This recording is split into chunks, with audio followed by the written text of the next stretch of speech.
November 2025 रोजी बुधवारी.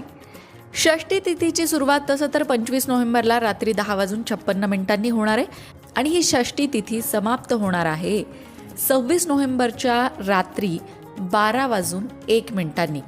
म्हणजेच जवळजवळ 27 नोव्हेंबर सुरू होत आहे.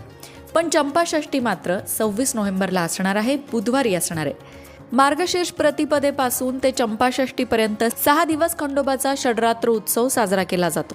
या निमित्ताने मल्हारी महात्म्याचं वाचन केलं जातं. शिवशंकरांच्या सर्वात प्रभावी अशा महामृत्युंजय मंत्राचा जप सुद्धा या काळात केला जातो. पूर्वी मनी आणि मल्ल या दैत्यांनी लोकांचा खूप छळ केला, तेव्हा भगवान शिवशंकरांनी मार्तंड भैरवाचा अवतार घेऊन त्या दैत्यांची मोठं युद्ध केलं आणि मार्गशीर्ष शुद्ध षष्टीला चंपकवनात मणिमल्ल दैत्याचा वध केला. तेव्हापासून ही षष्टी चंपाषष्ठी म्हणून ओळखली जाते. मणी आणि मल्ल दैत्यांचा वध केला म्हणून भगवान शिवशंकरांना